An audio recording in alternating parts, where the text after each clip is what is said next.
Auto restaurant.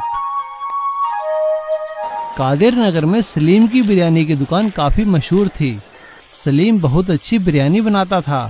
उसकी दुकान से तरह तरह की बिरयानी की खुशबू आती थी।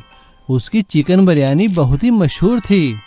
सलीम की चिकन बिरयानी खाने दूर दूर से लोग आया करते थे। अरे आइए भाई साहब, क्या पेश करूं? अब भाई सलीम, तुम तो अपनी वो मशहूर चिकन बिरयानी ही खिलाओ। हाँ लीजिए साहब, कितनी दे दूं? अब भाई 1 किलो खिला दो और 2 किलो पैक कर देना।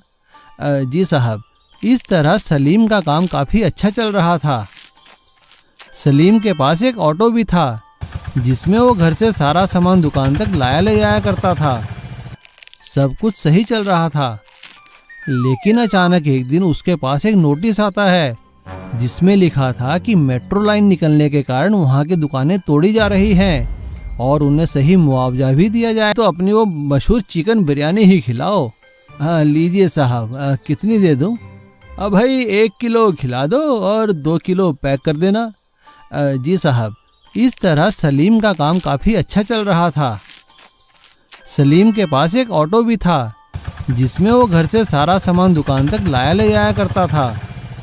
सब कुछ सही चल रहा था, लेकिन अचानक एक दिन उसके पास एक नोटिस आता है जिसमें लिखा था कि मेट्रो लाइन निकलने के कारण वहाँ की दुकानें तोड़ी जा रही हैं और उन्हें सही मुआवजा भी दिया जाएगा।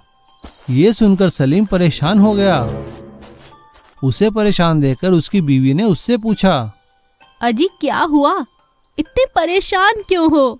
अरे क्या बताऊं सलमा, बस अब कुछ ही दिनों की बात है, हमारी दुकानें टूटने ही वाली है। कहते हैं वहाँ से मेट्रो लाइन निकलेगी।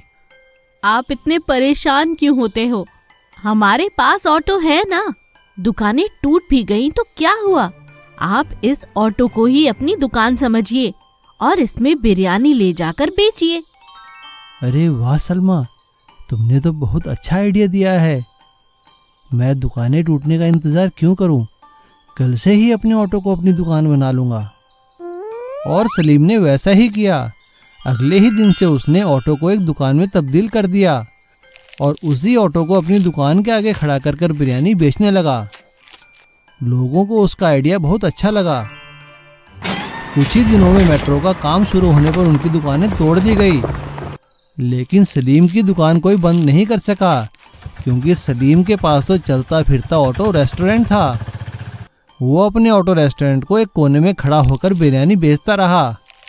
क्योंकि सलीम बहुत स्वादिष्ट बिरयानी बनाता था, इसीलिए लोग बिरयानी खाने उसके ऑटो रेस्टोरेंट में भी आते रहे और उसका काम और भी बढ़ गया था।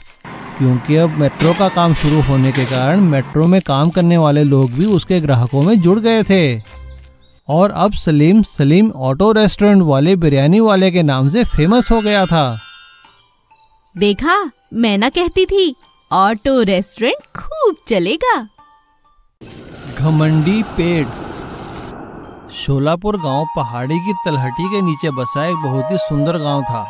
उस गांव के लोग काफी मेहनती थे और बड़ी मेहनत से अपने खेतों में काम किया करते थे। पहाड़ के ऊपर से देखने से लगता था कि मानो एक हरी सी चादर वहां पे बिछी हुई है, क्योंकि वहां के खेतों में हमेशा फसलें लहलहाया करती थीं। चारों ओर खुशियों का माहौल था, लेकिन एक पुराने बड़े बरगद के पेड़ के पास हमेशा सन्नाटा रहता था। वहाँ कोई नहीं जाया करता था। एक दिन एक लड़की ने अपनी माँ से पूछा, माँ, आप हमें बरगद के पेड़ के पास जाने से मना क्यों करते हो? अरे बेटा, भूल कर भी उस पेड़ के पास मत जाना। सुना है वो बहुत ही घमंडी पेड़ है। उसके पास बुरी बुरी आत्माएं हैं। वो तुम्हें खा जाएगा। देखा नहीं दूर से कितनी लंबी लंबी जटाएं हैं उसकी, भयानक लगता है। इधर गांव वाले उस पेड़ से डरा करते थे और उधर उस पेड़ को लगता था कि वो बहुत ही शक्तिशाली और ताकतवर है, जिसके कारण उसके पास कोई गांव वाला नहीं आता। इस बात से उस पेड़ को बड़ा ही घमंड हो गया था। वो अपने घमंड के मारे अपने पास किसी पशु पक्षी को भी नहीं बैठने दिया करता था। जो भी उसके ऊपर बैठता उसे झटकाकर वो नीचे गिरा दिया करता था। इसीलिए वो बरगद का पेड़ आसपास घमंडी पेड़ के नाम में प्रसिद्ध था। श्यामलाल जी गांव के स्कूल में नए हेडमास्टर बन के आए थे। उन्हें भी गांव वालों और बच्चों से उस घमंडी पेड़ के बारे में पता चला, लेकिन श्यामलाल जी अंधविश्वास में विश्वास नहीं करते थे। उन्होंने गांव के मुखिया से कहा, मुखिया जी, ये सब बेबुनियाद बातें हैं। ऐसा कोई भूत प्रेत या शैतान नहीं होता। उस पेड़ से आवाज आने के पीछे भी कोई और कारण होगा। अरे नहीं हेडमास्टर साहब, आप ये क्या कह रहे हैं? गलती से भी उस पेड़ के पास मत जाइए। ठीक है मुखिया जी, लेकिन मैं तो पेड़ के पास जाकर ही रहूंगा। श्यामलाल जी ऐसा कहते हुए हंसते हुए वहां से चले गए और उस रात उन्होंने अपने साथ एक रिकॉर्डिंग करने वाला उपकरण और टॉर्च उठाई और उस पेड़ के पास जाने